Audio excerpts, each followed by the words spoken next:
الحمدللہ رب العالمین والعاقبۃ للمتقین والصلاۃ والسلام علی رسولہ الکریم۔ السلام علیکم ورحمۃ اللہ وبرکاتہ۔ جی آج بات کرتے ہیں اللہ سے سچی محبت۔ جب انسان دل و جان سے اپنے رب کا ہو جاتا ہے تو شیطان بھی مددگار ہو جاتا ہے، جیسا کہ حضرت مولانا جلال الدین رومی رحمۃ اللہ علیہ فرماتے ہیں، ایک شخص مسجد میں نماز ادا کرنے کے لیے اندھیری رات میں گھر سے نکلا۔ اندھیرے کی وجہ سے ٹھوکر لگی اور وہ منہ کے بل کیچڑ میں گر گیا۔ کیچڑ سے اٹھ کر وہ گھر واپس گیا اور لباس تبدیل کر کے دوبارہ مسجد کی طرف چل دیا۔ ابھی چند قدم ہی چلا تھا کہ دوبارہ ٹھوکر لگی اور وہ دوبارہ کیچڑ میں گر گیا۔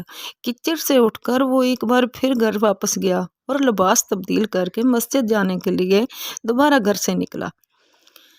اپنے گھر کے دروازے پر اسے ایک شخص ملا جو اپنے ہاتھ میں ایک روشن چراغ تھامے ہوئے تھا۔ چراغ والا شخص چپ چاپ نمازی کے آگے آگے مسجد کی طرف چل دیا۔ اس بار چراغ کی روشنی میں نمازی کو مسجد تک پہنچنے میں کسی قسم کی دشواری کا سامنا نہیں کرنا پڑا۔ وہ باخریت مسجد تک پہنچ گیا۔ مسجد کے دروازے پر پہنچ کر چراغ والا شخص رک گیا۔ نمازی اسے وہیں چھوڑ کر مسجد میں داخل ہو گیا اور نماز ادا کرنے لگا۔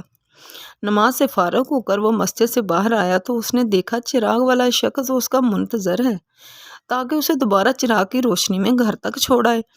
جب روشنی میں گھر تک چھوڑنے آئے، جب نمازی گھر پہنچ گیا تو نمازی نے اس اجنبی شخص سے پوچھا، آپ کون ہیں؟ اجنبی شخص نے بولا، سچ بتاؤں تو میں شیطان ہوں۔ سن کر اس نمازی کی حیرت کی انتہا نہ رہی۔ اس نے پوچھا، تجھے تو میری نماز رہ جانے پر خوش ہونا چاہیے تھا، پھر تو چراغ کی روشنی میں مجھے مسجد تک کیوں لایا؟ ابلیس شیطان نے جواب دیا، جب تجھے پہلی ٹھوکر لگی تو اللہ تعالیٰ نے تیرے عمر بھر کے گناہ معاف فرما دیے۔ جب تجھے دوسری ٹھوکر لگی تو اللہ تعالیٰ نے تیرے سارے خاندان کو بخش دیا۔ مجھے فکر ہوئی کہ اب اگر تم پھر ٹھوکر کھا کر گرا تو کہیں اللہ تعالیٰ تیرے سارے گاؤں کی مغفرت نہ فرما دے، اس لیے میں چراغ لے کر آیا ہوں کہ تو بغیر گرے مسجد تک پہنچ جائے۔ سبحان اللہ، اللہ اکبر۔ اللہ تبارک تعالیٰ سے محبت کی شان دیکھیں۔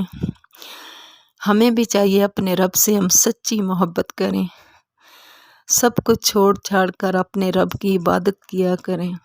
نماز کا وقت ہو جائے تو سب کام چھوڑ کر اللہ رب العزت کے حضور کھڑے ہو جائیں۔ اللہ ہم سب کو ایسا عشق، ایسی محبت نصیب فرمائے جیسے کہ خادم حسین رضوی رحمۃ اللہ علیہ کو اللہ تبارک تعالیٰ نے عطا فرمائی۔ عشق رضوی لاجواب، انہیں جانا انہیں مانا، نہ رکھا غیر سے کام، للہ الحمد میں دنیا سے مسلمان گیا۔